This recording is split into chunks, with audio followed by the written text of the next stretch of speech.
নমস্কার।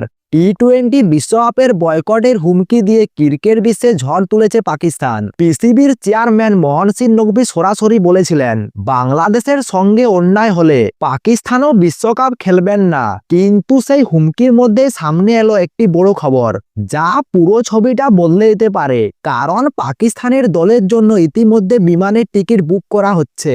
তাহলে কি বয়কটের হুমকি শুধু চাপ তৈরির কৌশল ছিল, নাকি শেষমেশ বিশ্বকাপ খেলতে নামছে পাকিস্তান? চলুন পুরো বিষয়টি জেনে নেওয়া যাক। প্রথমেই ম্যাচের প্রসঙ্গ। টি-20 বিশ্বকাপের আগে পাকিস্তান অস্ট্রেলিয়ার সঙ্গে টি-20 সিরিজ খেলতে চলেছে। এই সিরিজে পাকিস্তানের দলের নেতৃত্ব দেবেন সলমান আলী আগা। কিন্তু সিরিজ শেষ হওয়ার পরে ঘটছে আসল চমক। টেলিকম এশিয়ান স্পোর্টসের একটি রিপোর্ট অনুযায়ী পাকিস্তান দল নাকি অস্ট্রেলিয়ার সঙ্গে একই সময়ে বিশ্বকাপ খেলতে পৌঁছবে। এখান থেকে শুরু হয়েছে প্রশ্ন, উলম্ব মানে কি? বিশ্বকাপের লজিস্টিক রুট। যদি পাকিস্তান সত্যি বিশ্বকাপ বয়কট করত, তাহলে আগে ভাগে টিকিট কাটার দরকার কি? সূত্রের খবর অনুযায়ী পাকিস্তান দলের জন্য ইতিমধ্যে টিকিট বুক করা হয়ে গিয়েছে। এটা স্পষ্ট ইঙ্গিত দিচ্ছে যে পাকিস্তান বোর্ডের ভিতর বয়কট নিয়ে আর তেমন কিছু নেই। নকভির হুমকি হয়তো কূটনীতির চাপ তৈরির চেষ্টা ছিল, কিন্তু বাস্তবে বিশ্বকাপ থেকে সরে দাঁড়ানোর প্রস্তুতি নেই। চলুন একটু পেছনে যাই।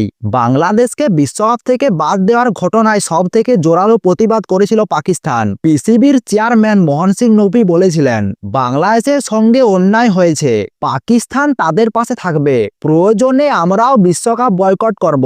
এমনকি তিনি এটাও জানান, এই বিষয়ে চূড়ান্ত সিদ্ধান্ত নেবে পাকিস্তান সরকার। এই কারণে নকভি বৈঠক করেন পাকিস্তানের প্রধানমন্ত্রীর সঙ্গে।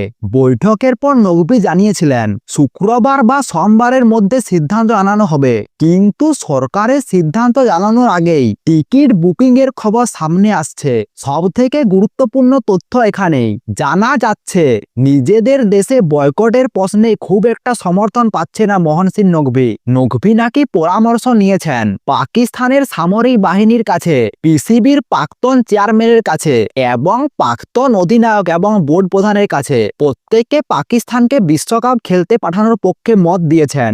এমনকি ভারতের বিরুদ্ধে খেলারও পরামর্শ দিয়েছেন। এর মানে কি দাঁড়াচ্ছে? পাকিস্তান বোর্ডের শীর্ষস্তরেই বিশ্বকাপ বয়কট নিয়ে একমত নন। সব তথ্য একসঙ্গে রাখলে ছবিটা পরিষ্কার। অস্ট্রেলিয়ার সঙ্গে সিরিজ, টিকিট বুকিং, সরকারের চূড়ান্ত সিদ্ধান্তের আগে প্রস্তুতি, দেশের ভিতর বয়কটের বিরোধিতা, সব মিলিয়ে মনে করা হচ্ছে পাকিস্তান বাস্তবে বিশ্বকাপ বয়কট করবে না। আপনাদের কি মনে হয়? কমেন্ট করে জানান।